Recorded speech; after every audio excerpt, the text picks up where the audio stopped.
Yeah, our speaker today is Dr. Munir Laroussi from Old Dominion University. He got his bachelor's degree in Tunisia, did his master's work in Bordeaux, France, and then got a PhD from the University of Tennessee at Knoxville. He stayed there for a few years before he joined Old Dominion University. He's been a full professor there for the last several years and is director of the Laser and Plasma Engineering Institute there. Title you can read for yourself. It should be an interesting talk. Dr. Laroussi. Okay, good afternoon. First, I would like to thank Dennis Muller for inviting me. I appreciate it. It's an honor for me to be here talking about my research. I'm from Old Dominion University, and as you can see, there is the word fusion in there. Okay, but this is not the fusion that you guys work on here. They say it's idea fusion. By the way, when I came to the University of Tennessee to do my PhD, I had completely different plans. I was interested in analog electronics because that's what I did my master. And then I attended a lecture of a plasma physicist who became a professor. His name was Igor Alexev. I don't know if some old-timers might know him because he was in fusion. And after I attended that lecture, I completely changed my mind and did my PhD in plasma. So that was a big detour for me. But I did my research as I got into my career kind of took a different turn, and I worked with low-temperature plasmas, and then with applications. So today we're going to talk about this biomedical application of low-temperature plasmas. All right, so first, why plasma? Then I will talk about the different parts that I got engaged in like inactivation of bacteria, effect on cancer, on healthy cells, conclude, give you a little bit of timeline of this field. This is kind of an emerging field. It's been around only for about 2 decades, so it's still very young, even compared to fusion research. So first, I'd like to acknowledge my contributors and the students who work in my lab and faculty members I had to collaborate with. As you can imagine, this work involved biology and medicine, and I'm a plasma electrical engineer, basically. So I definitely needed to collaborate with the guys from biological sciences and some postdoc that work in my lab. Okay, so why low temperature plasma? Why are we even using plasma for medical or biomedical research? Well, plasma has a lot of interesting, let's say, agents that generates, including temperature, UV, charged particles, and most importantly, reactive oxygen-based species and nitrogen species, especially if you have air in the gas mixture. So these radicals and neutral molecules and atoms are very, very important for the biological effect that I will talk about. They come from, this is not like your fusion plasma here, fully ionized. These are usually very weakly ionized, and chemistry plays an important role. So for air-containing gas mixtures that have nitrogen and oxygen, you generate, all this atom molecule like radicals, like atomic oxygen, NO, ozone, NO2, singlet oxygen, and superoxides. These are molecules and atoms that can interact with organic matter. We study them. I would like to spend my time mostly on the biomedical, but we do, of course, study our plasma. We can see, all this the creation of, for example, hydroxyl and oxygen, even though it's a plasma that is generated in helium and mixes with air. We can measure them also. For example, these are just few examples that I wanted to mention. I have two items, sorry, one for this, one for that. I'm getting a little. We can measure the NO2 for humid air, dry air, the ozone. This is in air plasma, low temperature plasma, of course. These radicals have important biological implication. So, for example, reactive oxygen species, they're involved in peroxidation of lipid and of proteins and of DNA strands where they can cause breakage. The reactive nitrogen species are involved in cell signaling. So basically, these low temperature plasmas generate kind of I call it a cocktail of chemicals with biological implication. This is a list again just to kind of give you a little more information about the different molecules and what they do. You can read it. This is a cell, kind of a zoom on a little section of a cell. A cell has usually a membrane, and this is the outside world, this is the inside world. And the membrane is usually made out of what they call it a lipid bilayer. And then it has also proteins in there. And all these, they play the protein play like the role of gateways to let macromolecules in and out of the cell. And of course, the membrane to isolate the outside from the inside. And this plasma-generated species, they can actually, interact with these proteins and lipids and cause oxidation and can disrupt their normal functions, if you like. So what kind of plasmas do we use? Well, obviously, there are a lot of useful plasmas here, but you don't want to apply this for biology, right? You don't want to, you don't want to cure a patient by putting him inside a tokamak plasma or aiming a torch at him. However, back in the early 90s, a lot of different methods and ways were developed to create either large volume, diffuse, atmospheric pressure plasmas and low temperature. And later on, we also developed some what we call plasma jets. And there are other, variant here developed. This is in a group in Netherlands. This is a group here in the US. Developed what they call the floating electron plasma, floating electrode plasma. So these are what we call kind of bio-tolerant plasmas that were suitable for biomedical applications. So these are the plasmas that we use. In my lab, we have developed a whole, a variety of them. This is based on a dielectric barrier discharge that works in the kilohertz, and you can make a nice kind of relatively large volume plasma using helium, and sometimes you mix it with air or with oxygen. We also developed the same thing, but with pulsed. We use very short pulses, high voltage short pulses, where you can energize the electron even more. You have more electron at the high energy tail of the electron energy distribution function using this. You get better chemistry. You create more fluxes of these radicals that you want to generate. We also developed all kind of different kind of jets, including we can get one out of a capillary. This is kind of a plastic long capillary, and we can the dental people. I have a collaboration with dental people, and they are interested in this little tiny what we call micro pencils. They can treat teeth with that. So we developed all kinds for whatever application we are interested in. As I said, we diagnosed these and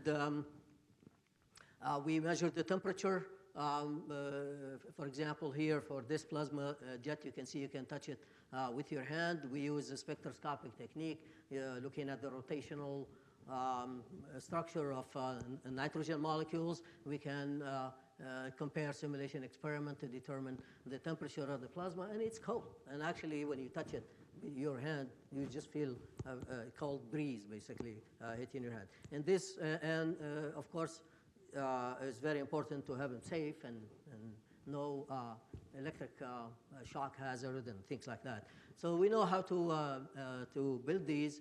Here is another jet, and we can look at the emission with distance from the nozzle, and we can see at a different location. Actually, we discovered that it's hollow in the middle, but then as it propagates further, it collapses. That's why it becomes like a knife, shaped like that.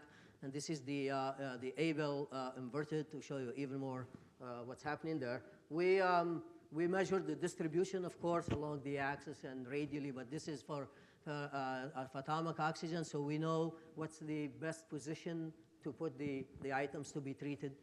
This is actual distribution of OH. These are arbitrary units, so these are not, really concentrations. The N2 plus, N2, etc. So we do our best to measure all these species. We also, back in 2005 or so, when we developed this device, we discovered, even though it looks continuous to the naked eye, that it's actually a discrete plasma that propagates at hypersonic velocities. And I have a movie here, you can see it. Okay, so it's actually, this is the same thing, except this is pictures taken at a few nanosecond exposure time. And so we did a whole kind of a study, on these jets, and we found out that what they really are is an ionization wave that is being guided by the gas flow. The good thing about them is they are repetitive, and they not branch out like streamers would branch out everywhere, but they follow the flow of the gas, but at very high speed.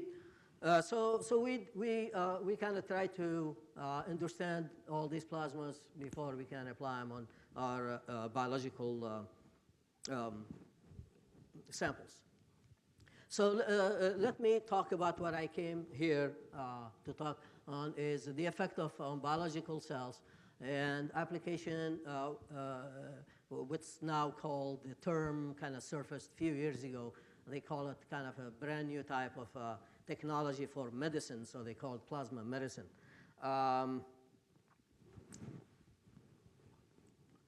So this is I thought I'd show you the history of how my group, how we started. I started some time ago, back in '94 actually. I did my first experiment, and we did, at the time I was just interested to see if this low temperature plasma can kill bacteria. And then of course we got more and more curious and wanted to understand what's going on, how is it killing them, what's happening to the cells. So we did more studies, and we published all these. And then I started some collaboration with, for example, here with the dental people around 2007. And I worked with a person who is an expert in diseases like Parkinson and Alzheimer and all that. So we did some of this on the destruction of this amyloid that build on people's brain to cause Parkinson, for example, and we destroy these amyloids. These are proteins that's very hard to kill by other methods using our plasma. And then recently, since 2010, I got very much interested in cancer application using these plasmas. So our path until 2014, it's long. It's been almost 20 years now since we've been doing this. And the field has grown. It's just now, you can see it everywhere in conferences. I gave you a non-exhaustive list here, so you know it's not just me doing this. There's a lot of people now. And we started the first session, I think, back in '98 in a conference called International Conference of Plasma Science, and then many other conferences picked it up. And this year, I collaborated with a colleague of mine to start a new workshop called the International Workshop on Plasma for Cancer Treatment, because now the interest has really peaked for cancer application. The second one will be next year in Nagoya, Japan. We are very excited about this part of plasma medicine, which is the cancer application. So let me start from the beginning then. So bacteria and activation. I don't know here how much you know about biology, but bacteria are called prokaryotes, and their structure are very, very different than our cells, our mammalian cells. For example, bacteria don't have a nucleus. Their DNA is floating in a cytoplasm. So if we can rupture this, we can spill out the cytoplasm and the DNA, and the bacteria will die. Now, why do we care about that? Well, let me tell you something that you probably know. The number of new registered antibiotics is going down, and bacteria are learning how to fight the antibiotics we have today. There is resistance to antibiotics, and believe it or not, a lot of people in the hospitals, many thousands, die of more of a hospital-acquired infection because the bacteria develop that resistance. I'm sure you all heard about MRSA and all that. Then people die from that more than they die of the disease while they were hospitalized. So, and this is now, you can find it everywhere. You can find it in the news. The antibacterial resistance is a global threat, and this is from just April 2014.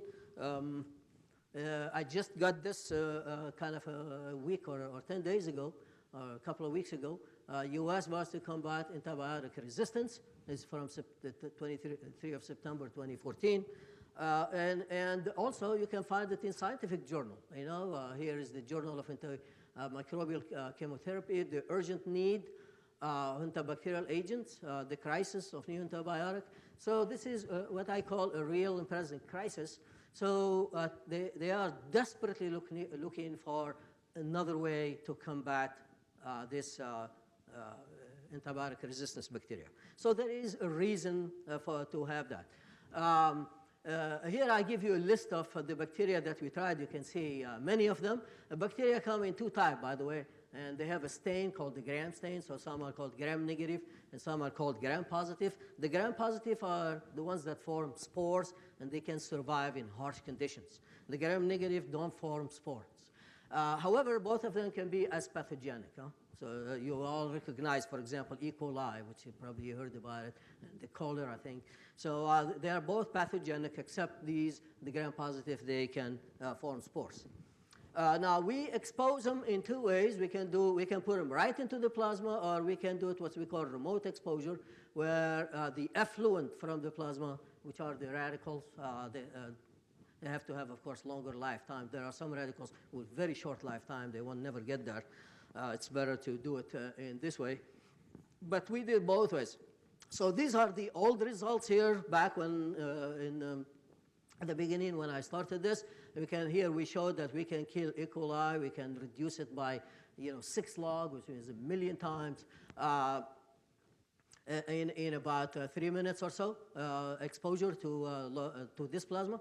And this is a gram-positive, so this is gram-negative case, gram-positive case, and a lot harder to kill here, of course, but plasma have shown a lot of promise to kill these. And then we developed, as I mentioned, the plasma jets, and we can expose Petri dishes seeded with this bacteria to this plasma. The advantage of this is you can do a control treatment localized at one location. And you can see it with the naked eye, really nice. You can see here, this is where there is no bacteria growing versus where the bacteria is growing. This is where that plume of plasma hit. And you can see, of course, when we add a little bit of oxygen, we get even more killing. I have some others, for example, here for E. coli, undiluted, diluted 100 times, because the thicker the lawn of bacteria is, the harder it is to get rid of them. So this is 10 to the 9, 10 to the 9 per milliliter concentration. This is 10 to the 7. You can see, for example, in the case of pneumonia here, for 10 to the 9, it's a well-defined treatment region. When we dilute them 100%, 100 times, we almost kill everything. There's only about one colony or two still alive. And here is for Vibrio cholera. So the density, the initial concentration of bacteria also plays a role, but the plasma is showing this promise to be able to destroy this bacteria. We look at them with, for example, scanning electron microscope to see what happens to the cell. So this is E. coli, how it looks like before treatment. This is after plasma treatment. We lyse it, we puncture holes in it, the cytoplasm spills out, and you end up with a clump, a mess like this of the dead bacteria. I took this slide from a colleague of mine. He used spores. These are gram-positive, but in the spore state, very, very hard to kill. Spores, you can boil them. They won't die. Huh?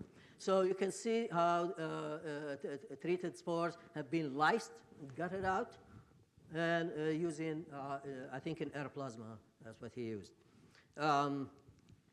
So I don't want to spend too much time on bacteria because I can give a whole talk about that, like how they die and the importance of the medium, the importance of the power of the plasma and all that. It'll be a whole talk on that. But so I want to talk about other things that we're able to cover everything that I wanted to cover. So to summarize, low temperature plasma inactivates wide spectrum of bacteria. It can kill spores and lyse them. The jets has localized killing, which is good, especially, for example, if you want to decontaminate a root canal in your teeth, which people have done now. There is even a clinical trial on this. So jet would be perfect for that. And to date, nobody has reported yet any resistance. This bacteria have not developed resistance against plasma, unlike they develop resistance against antibiotic. So up to date. Have there been controlled experiments where you identify what free radicals? Can I see who's talking? Yeah. Yes. Have you done controlled experiments to identify which free radicals are actually doing the destruction? Yes, that's why I said I was going to go to other things. But yes, there were experiments done when you can, because there was a lot of questions at the beginning. Maybe it's ultraviolet that's killing. Ultraviolet is known to kill bacteria, right? So we did, first of all, we measured the ultraviolet in our plasmas is very low. It's not enough, and it's not in the right range, which is about 254 nanometer to able to hit the DNA. Another thing is you can add scavengers to scavenge radicals, and then you can see you cannot kill versus when you don't have a scavenger and you see a lot of killing. So you can, there are different scavengers for different radicals. So we know, I didn't show you other things because it would be way too long to talk about this, but there is also physical forces. For example, we published a paper when we showed that, we modeled this bacteria like a dielectric, and we have charge buildup on the dielectric, which is the membrane, and then the charge buildup causes an outward electrostatic force that can rupture the bacteria wherever there is a regular surface where the radius of curvature is very small. So there are tons of, but I decided I'm not going to concentrate on this in this talk. Yes, sir.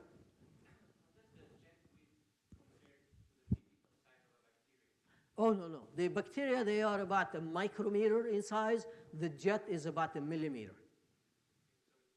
So it hits many at the same time. Yeah, it's a big difference between the sizes. Bacteria are about a micrometer, 2 micrometer at max, and our cells here are, mammalian cells are tens of micrometers, just to give you a scale. So this is what I want to talk a little more about here, which is the effect on mammalian cells. I'm going to tell you about cancer cells, and I'm going to tell you about healthy cells. There are two applications, one obviously for cancer, and the other one is for wound healing. For wound healing, obviously, you wanna kill the bacteria, but you don't want to kill the healthy cells. You actually want to promote the growth of the healthy cells to heal the wound. And for the cancer, you want to kill the cancer cells without, having side effect by killing the healthy cells. All right, I don't want to get too much detail into the experimental design, but we use the bacteria. The mammalian cells will be in these flasks, and then then we use 96 wells. These are wells where you can put all your samples in there that you want to treat, and of course we incubate them at a special incubator with 5% CO2 so they can grow to confluency, and we have lots of them. And we buffer the media, very important, because you don't want your media to become acidic, because we don't want to kill them by changing the acidity, changing the pH. So we buffer our media to keep it stable and good for that cells would like, and because we want to see only the effect of the plasma, obviously. And of course, we treat them with our plasma pencil. And we use microscopy to see their morphology, what happens to them. We use the viability. There are different ways, but the easiest way is use this dye called the trypan blue. And the dead cells will uptake because they are ruptured. They take that, and the healthy cells, they don't. So you can, when you see them with a microscope, you see the ones that are dark, which have taken the trypan blue, which are dead, versus the live one would be clear. And then we determine what kills, what manner of death they die, because our cells, they have different ways to die. Well, and the two known ones are what's called necrosis, where you kind of obliterate the cells, and the other one is called apoptosis. I'll talk about them in a minute, which is kind of programmed cell death. We lose millions of cells every day, right? They die normally. They have basically a code, a program that tells them it's time to die, and they just die, and they die in a way where they don't rupture. They just keep together except the cell is dead. That's called apoptosis. And we can check for that. Especially for the cancer application, we would like to kill the cells. We don't want to obliterate them. We don't want them to spill out and put their contents over the tissues surrounding them. We want to kill them by just like they die naturally, normally. Of course, cancer cells, they don't want to die, so we are forcing them to die. There are some chemicals that we use to determine if they die by apoptosis or not. And I'll talk about that as I advance in my talk. So this is the experimental setup. We put them in these wells. We determine whether the optimal position, and then we shoot our plume, like you see it here, and we treat that. These are the experimental conditions. Here we shoot in helium, but don't forget the helium is getting shot into air, so it mixes with air. That's how we create the oxygen, the reactive oxygen species, and the reactive nitrogen species because of presence of air. And we use high voltage to generate this this plume. However, in the plume, the electric field is very low, so there's no problem with that. These are pulses, 500 nanosecond wide at 5 kilohertz rep rate. So let's start with the cancer, okay? The cancer application. So cancer, let me tell you a little bit about it. I found this nice, simple schematic. The cancer cells, they have a self-sufficiency in growth signal. They have signal that tell them keep growing. Normal cells, they don't have that signal amplified like that. They have no sensitivity to anti-growth signal. They kind of ignore the anti-growth signal. They invade tissues, and they kind of move everywhere, usually using the lymphatic fluid, and they travel, and cancer can start in one place, end up in another. They have limitless replicative potential. They sustain angiogenesis means they make new blood vessels. So they sustain, because that's how they get, fed, and they get sustained by the blood vessel. They sustain this angiogenesis, keep creating all this more and more, so because they're growing more and more, so the tumor has enough nutrients coming, okay? And then they know how to evade apoptosis. As I mentioned, our cells, they die naturally. There is a signal that comes to them and tells them it's time to die, and they die, and this happens in our bodies all the time. And however, that signal does not get triggered, does not get initiated in cancer cells. So these are kind of cells gone mad, right? They're crazy. They don't. They just keep multiplying and growing. So our first attempts were on leukemia. We used this lymphoblastic leukemia T-cell line. You can see how they look like. And this is a little more, I've zoom on that, on the cells, where they show where the nucleolus is, the nucleus is, the cytoplasm, etc. And so we had really good results with that, and we published it. You can see it here. So I'm going to show you our results. So we treat them all the way from 0 minute to 10 minute, and we follow their death rate during that time. We noticed that right after we treat them, we don't kill many of them. There's very little effect. However, we check on them, 6 hours, 12 hours, 24 hours, 48 hours. You wait 12 hours, and this is the treatment time. This is how much they are exposed to the plasma. And you can see after 12 hours, I mean, the ones that are treated after 3 minutes, we die en masse, big time. And those at 10 minutes, we can kill about 90%. We check on them at 36 hours, and you can see that at 10 minutes, we almost killed 99 or so percent. So first of all, we noticed two things. You can see two things on this. First is what's called dose-dependent killing. So the higher the dose, which means the higher the treatment time, the better kill you're going to get, obviously. And there is this delayed killing.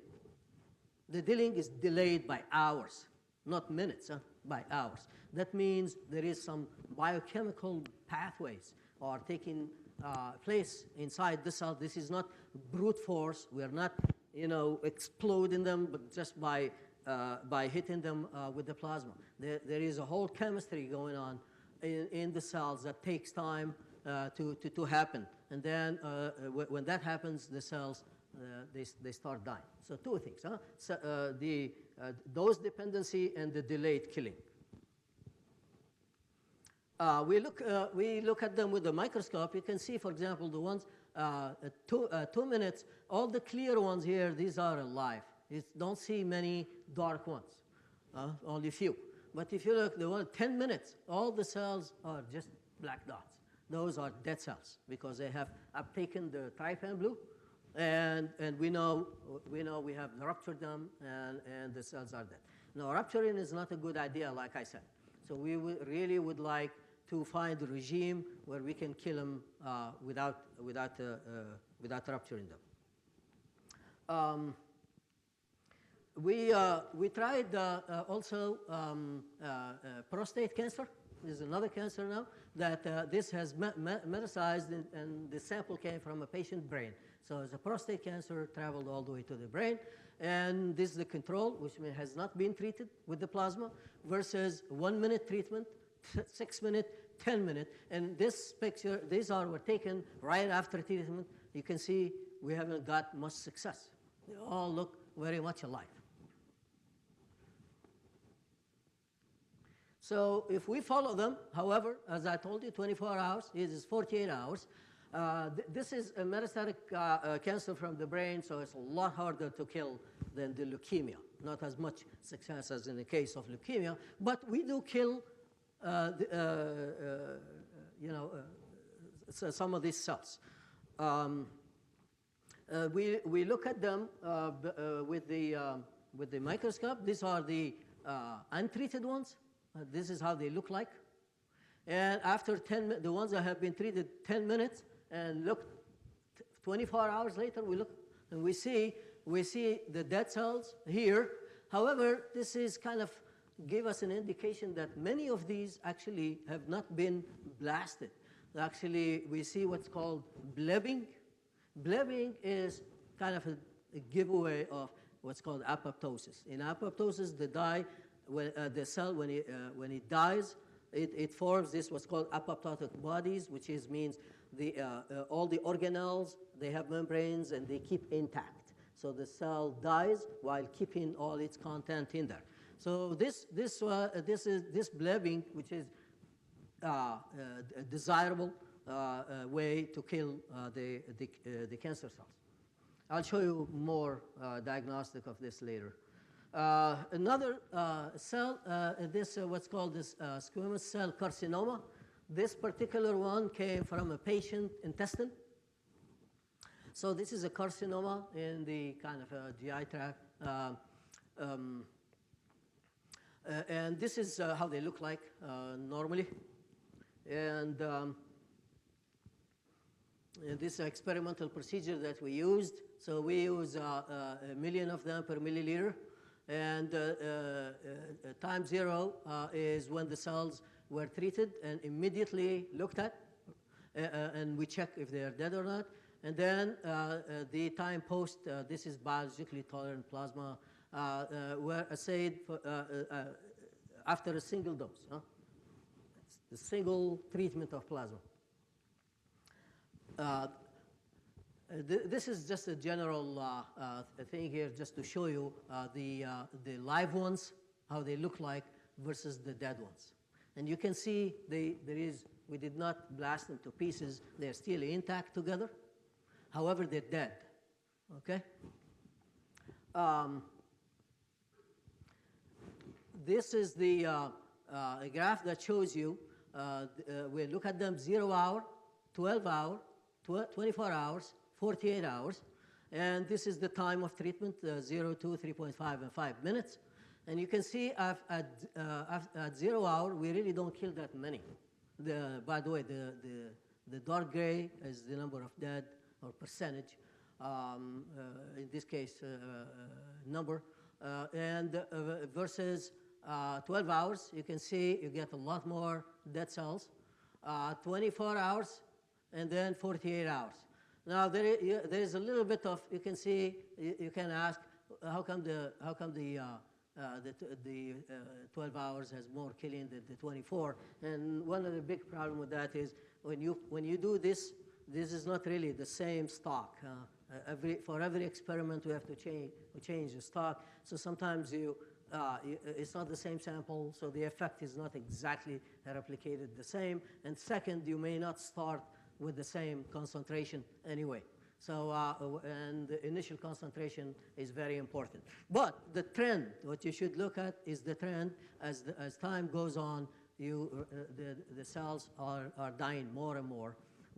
Again, it's that delayed effect and also the dose effect. You can see the dose effect at the 48 hours, pretty good.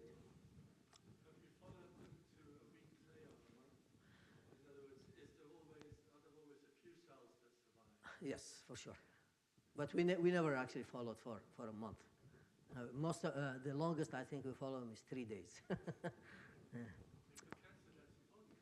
No, yeah, I'll talk about that. Absolutely, absolutely. You're very correct. This is another set of data. Here, what we did something different. We treated the cells. The media, of course, these are all cells in suspension in media. because we put them in the right media where they can, they can drive for a while. And then what we did, we treated media without cells. Just we treat the media, which is the solution. And then we add the cells in the solution. So we call that PAM, plasma activated media. The A here is cells. All these bars marked A and B. A are the cells that have been treated with the media, and the B is the one where we treated the media without the cells, just the media, and then we add the cells to it. So, and you can see here, you can do a comparison between A and B for 12 hours, 24 hours, 48 hours, and you can see that the media, after being treated by the plasma, because what happens is we generate, it's very complicated actually to model or simulate, but the media has been modified by the plasma because you create species in the solution. Okay, so and those species will do the job just like in the gaseous state case. And the advantage of this is because a lot of people are thinking, well, how can you use plasma to treat cancers that you cannot reach or that are not, it's easy to treat, for example, a cancer on the skin or a cancer you can get to in general versus one that you cannot get to. Well, there's a lot of people now thinking about if the plasma-treated medium works as well as just the plasma directly, you can use the plasma-treated medium and inject it into a tumor. And tumors are thick, so you can use it almost like a drug and inject it into a lesion or a tumor, and it will do basically almost as good a job as if you hit it with the plasma. Yes, sir.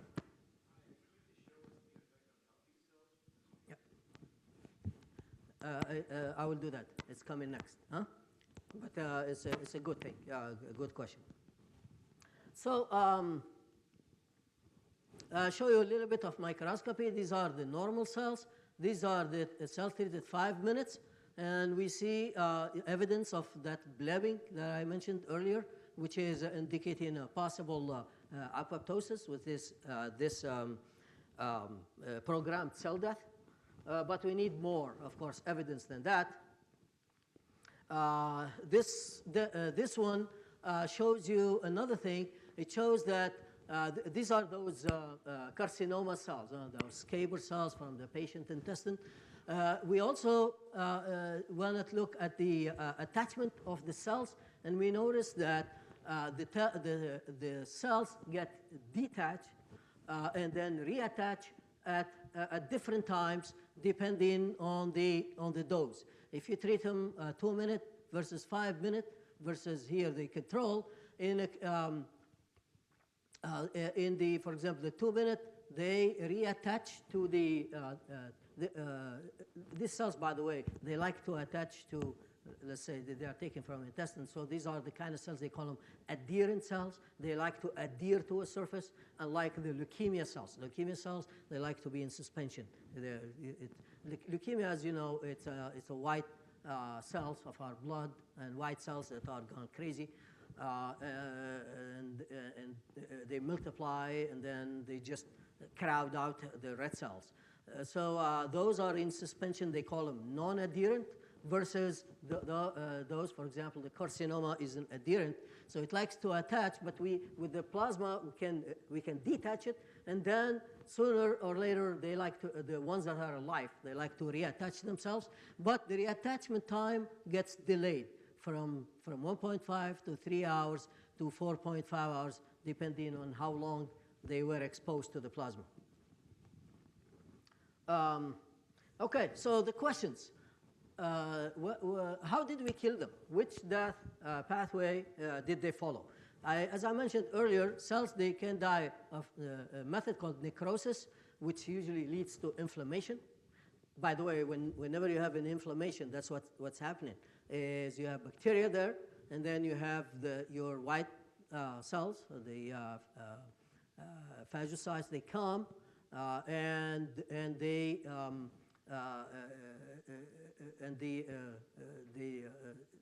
they kill the bacteria, but also they affect the content which spills out of the cells, which cause the inflammation. So that's called necrosis. So usually has a membrane damage, and you have release of cytoplasm and release of antigen and all that, and that's why you get the inflammation. Now, apoptosis is the programmed cell death, where you get no inflammation. It's desirable. And how can you tell you got apoptosis or not? By microscopy, you can see that they're blebbing. Usually a delayed death is kind of an indication that you may have apoptosis. And there are other things, DNA damage. Usually when DNA is damaged enough, the cells decides to die, okay? So you can look at the DNA and see if you have DNA breaks. And also there are some protein, some molecules, they call them histones, like a caspase, that gets expressed every time a DNA breaks. The caspase get expressed and get activated, and caspase usually leads to biochemical reactions that end in apoptosis, in this programmed cell death. So you can see after you treat with the plasma, did you activate this molecule, the caspase, or not?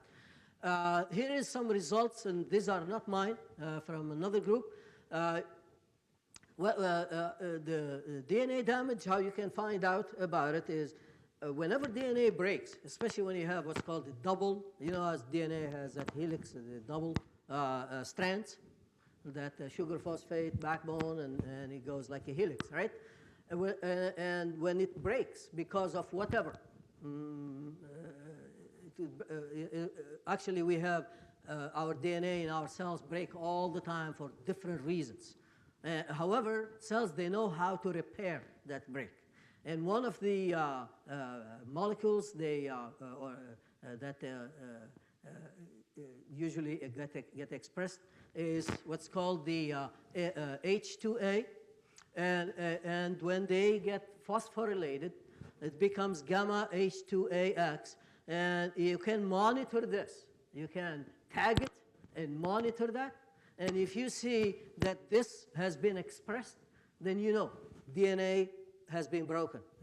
Double strand break, and the cell is is expressing this gamma H2AX.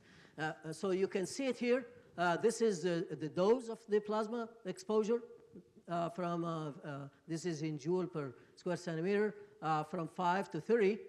And you can see that at 0, you don't have that. But as time goes on, you have more and more of this getting expressed, which is telling you are causing a DNA double-strand break. So what they did also to check that, they put a scavenger in the solution, and then they treat.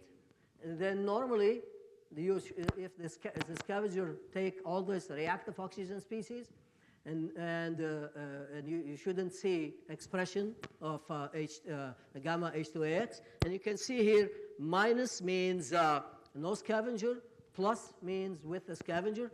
And this is for 0, so you don't see anything. It's not expressed because the cell is just fine.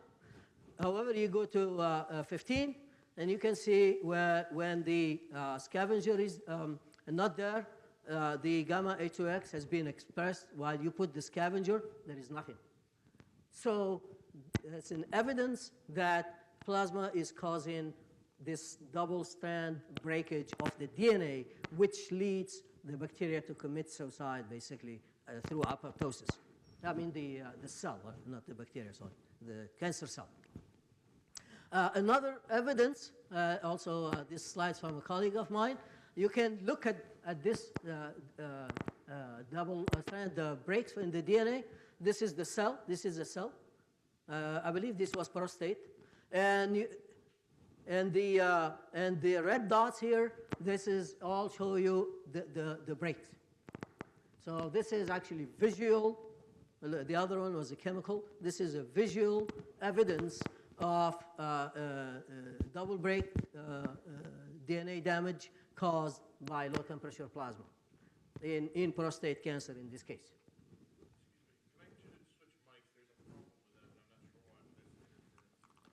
Okay, no problem.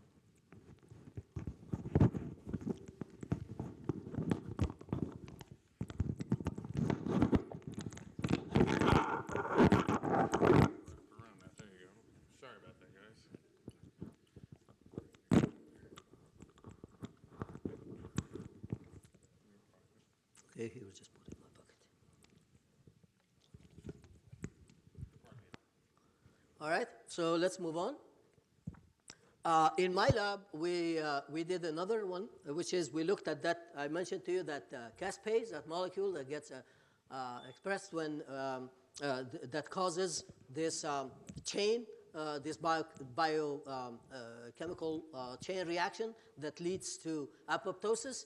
And we looked at it, this caspase, and we see the caspase. This is at 12 hours after treatment. We treat from 0 to 1 minute, and we see the expression of the caspase 3. So this is another evidence that this was done for the carcinoma, which is the one that's taken from the patient intestine. So we can see the caspase activation of caspase 3, which tells us that we definitely are increasing the caspase and triggering this apoptosis through that particular molecule. Let me see here. This is a slide that shows the difference between wild type keratinocytes. Sorry, these are cells from the skin. And these are the normal ones, and these are the cancerous ones. This is a number associated with a cancer called papilloma, this particular cells. And this is, I forgot which is the other cancer. It's carcinoma. So one is carcinoma, one is papilloma. Look at them, always delayed for 4 hours, 24 hours, 48 hours after treatment. The stars here shows statistically significant results. And you can see, for example, at the 48 hours, it's statistically very, very evident that you get the major difference between the blue, which is the control, versus the gray, which has been treated, I believe, maybe 120. By the way, this CAP word is I took it also from my colleague here. That's cold atmospheric pressure plasma or something like that. They call it. So here, 120 seconds, 60 seconds, and the blue is the control, versus the normal cells that don't show much difference. So let me summarize what I've showed you. So we know low temperature plasma kills adherent and non-adherent cells in a dose-dependent manner. Apoptosis is one of the death pathways. We have delayed killing. We don't have killing right after we treat them. It takes hours. We affect their adhesion, and there is work that also shows it slows down their migration, which is good, so they don't metastasize and go everywhere. But I haven't showed it here. Cells are more affected. Okay, this is really a key thing, but I don't have data to show you, but it's been shown by other people, is it turns out that the plasma, the reactive oxygen species, they are much more let's say the cells are much more susceptible to attack by the reactive oxygen species during their replication phase. And as you know, the replication phase, or you may know, it has the phase where the DNA replicates. That's called the S phase. And it turns out that the cancer cells are attacked during that replication phase, in general, all cells, by plasma, especially the S phase. Now, cancer cells, as you know, multiplies a lot quicker, a lot more than normal cells. And so the probability of cancer cells being affected by low temperature plasma is a lot higher than that of normal cells. This has been shown, by the way. However, there is another hypothesis. I like to mention it here since I'm talking about that. There is a hypothesis that says cancer cells have a high level of reactive oxygen species anyway, internally. And when you expose them to plasma that gives the reactive oxygen species, we can push them over a threshold when they can no longer cope with this environment that many of them end up dying. Now, I'm not sure about this one because I haven't seen data to support that. However, I did. There is evidence, experimental evidence, that plasma does affect the cells during their S phase when their DNA replicate, and that means there is a lot higher probability for cancer cells to die than healthy cells. The LTP treated media is also effective, as I showed you. Okay, somebody asked me about the tumors. Well, in vivo work, there has been work done on mice, and you can treat it and kill and shrink the tumor. That has been shown. However, the tumor regrows after a while because you always have leftover cells, and the tumor just comes back. Which means if you want to use plasma, you probably want to have a treatment regimen where you have to do multiple treatment over multiple days. And I have a feeling it probably has to be an adjuvant type of therapy where you have another therapy and the plasma is there just to assist. But to answer your question earlier, yes, the remaining cells will regrow and the tumor has been shown to come back in mice. However, the life expectancy of those mice have been extended because the tumor shrinks for a while. Okay, 5 minutes, yes. All right, also there was work done in the group in Australia because the fear was that plasma can interact with the cells on the surface, but tumors and cancers can be below the surface too. And there is a group that has published a paper that says they saw effect down to about 1.5 millimeter under the surface, which is, so plasma actually, the reactive species do cause kind of deep effect within the tissue.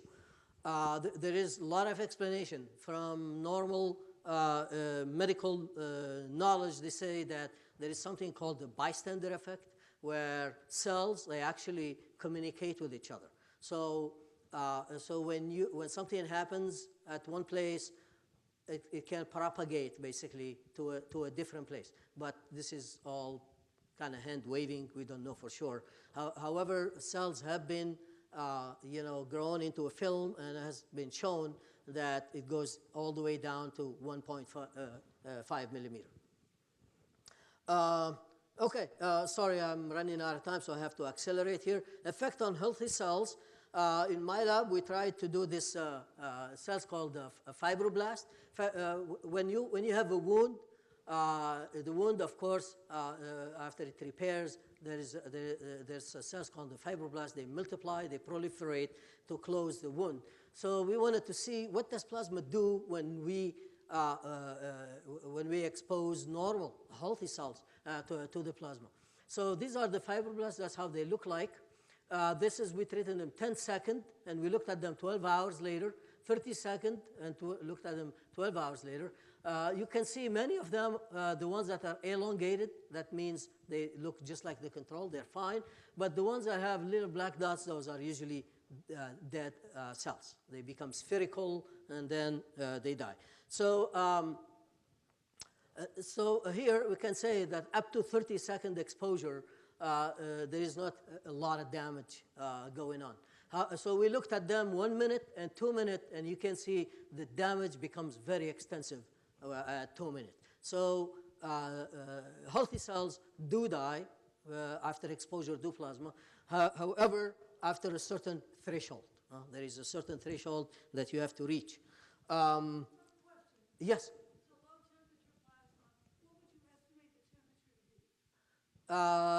It's about room temperature, about 290 to 300 K. Yes. Yeah. This is about room temperature, yes. What is the percentage of ionization of the plasma? Less than 1%. It's a fraction of 1%. Yes. Okay, we also looked at other skin cells called epithelial cells, and they look like this. And we found out that they are more resistant than the fibroblasts, but after 5 minutes, then we can kill a lot of them. However, they can see good viability here up to a few minutes, which is good. Huh? Here, this is just to summarize very quickly. We look at them at 8 hours, 24 hours, and for different treatment time. The 10 minutes is here. We kill, lots of them. But up to about 5 minutes, we get good survivability. So plasma is not so bad to healthy cells, and that's because it turns out that the replication has something to do with it. But that's another story. And still, by the way, there's a lot of things we don't know. So we are still kind of in the dark trying to understand with biologists and biochemists, hopefully get some question answered. So here's the key question. The work still to be done. We obviously need to develop, a whole model of this with the skin cells and with the fibroblast, and look at all the possible factors that can be expressed because of the plasma to find out, because biology is very, very complicated. Our body is very complicated. There's so many signals and so many proteins that can be expressed that affect the life of the cells, the attachment of the cells, the migration of the cells. So obviously, it's a whole ocean, and we're still at the beach, And another thing is about the cell signaling. This shows you all the different signaling that can happen, and I mentioned the caspase-3 that we checked that leads to apoptosis. So it's a whole very complicated reaction. I probably will be unable to explain it very well unless I have maybe a molecular biologist with me. But so the question is, how are the internal cell signaling pathways normally modulated by the plasma? We know plasma affect the DNA has been measured. We know it activates caspase-3, but there are other things what we need to look at. Also,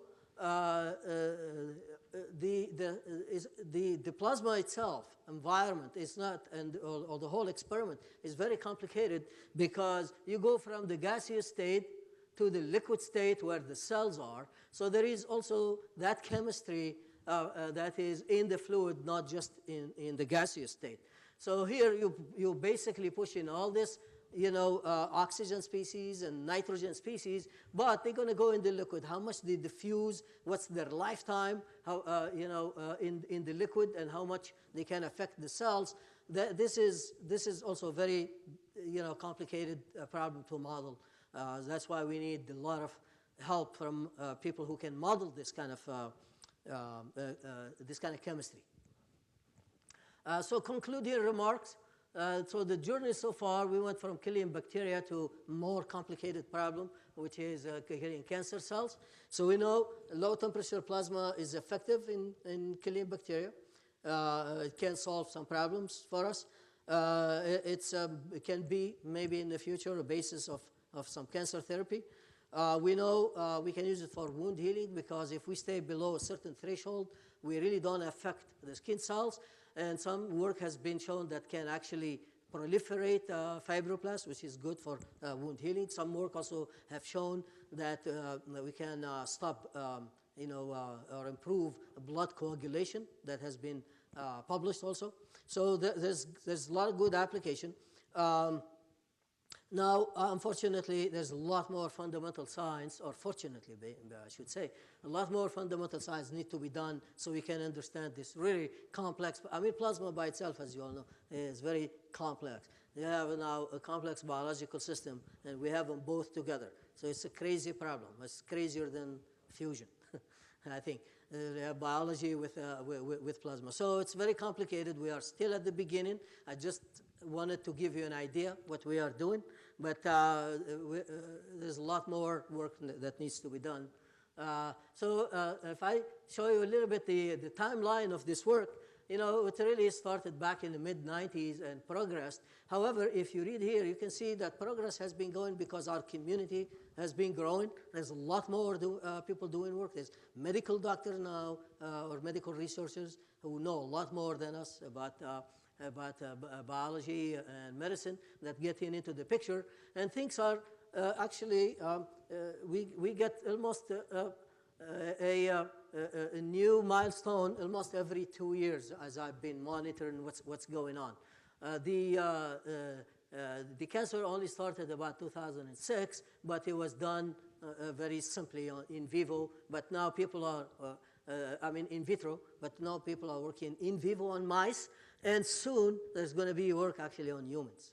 So I'll keep you posted if what the result will be. But there is a lot of encouraging result. In 2012, really, kind of this cancer thing exploded. That's why we had that workshop, because I had people all over the world, in Japan, in China, in Europe, here, everywhere, producing really interesting result on cancer. I want to plug here a book that I co-wrote with my friends called Plasma Medicine.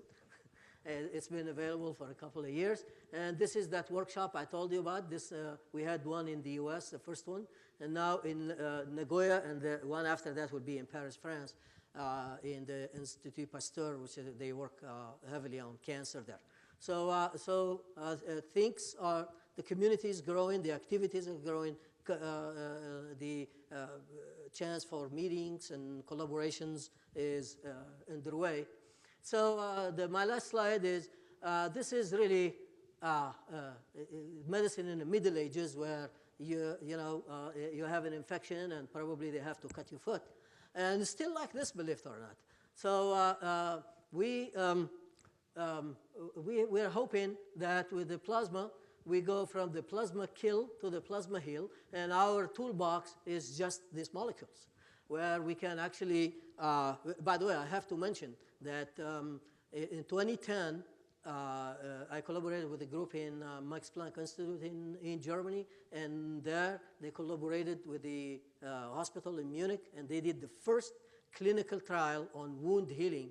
These are diabetic wounds that do not heal, and they usually have to amputate, and they had some a successful result using our plasma. So it's not just, there is actually real successes behind this, and hopefully soon with cancer.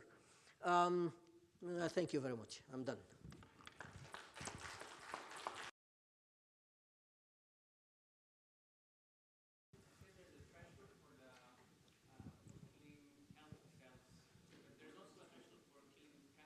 Yes. Well, the cancer cells, as I showed you, they need to be treated, for a few minutes. You need a treatment of few minutes. The healthy cells, usually, within 2 minutes, you start having negative effects. So can you have a media where both kinds of cells are there and you only one type? we haven't done that experiment. We would like to do it. Actually, we also would like, for the wound healing case, we want to have cells and bacteria together. But the biologists tell me it's very complicated when you mix, and there's a lot of cross-contamination, and it's not as easy said as done. So we do them separately. but to me, it looks like there could be kind of a region where you can operate. There is always going to be side effects, but nothing compared to the side effect we know today. Radiation therapy, chemotherapy, nothing like this is going to happen with plasma. So it's a compromise. Yes? There's also a recovery time factor that's important. For example, if you treat healthy cells for a minute and then write an hour and then treat them for another minute and write an hour and so on. Is that like a DNA reconstruction going on? Oh yeah, there is DNA reconstruction all the time, right? And only when you go to a certain threshold that the cell cannot cope with it. So DNA reconstruction happens in our bodies at all times. We have UV, we have radiation coming from space on us all the time. So our DNA is breaking all the time. But our cells have learned how to cope with that, and there's repair work going on. Human beings, we are in repair all the time. Our cells are. So yes, there is a recovery time, probably. I agree with you. Yes?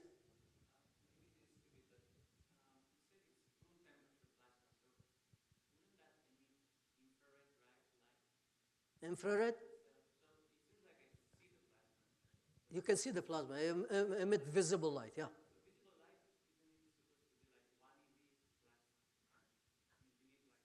You mean the electron temperature?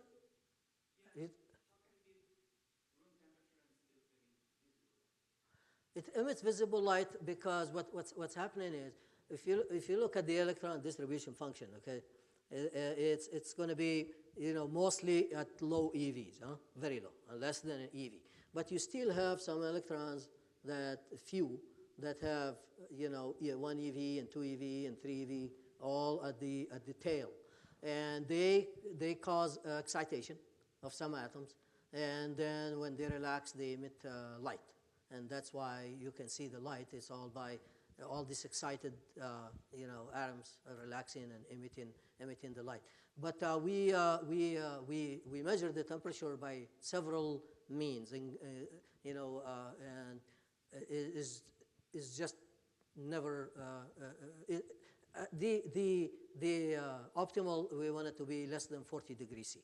Because our body can tolerate up to 40. If you go to 45 and 50, then it's a big problem, right?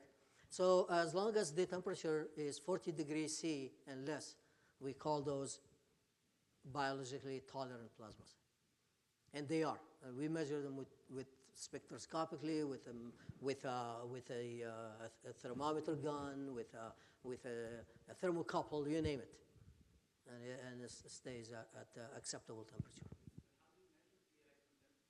Oh, the electron temperature, we don't measure it. We usually it's all by model. You model it, and then you come up with the electron energy distribution function. However, I did an experiment with one of my postdocs using microwave interferometry, and we could measure both. We can both measure the density with microwave interferometry, and we can infer the temperature from there too. So experimentally, there are diagnostics that you can use, but most of us would just infer the temperature from models. Let's thank our speaker again.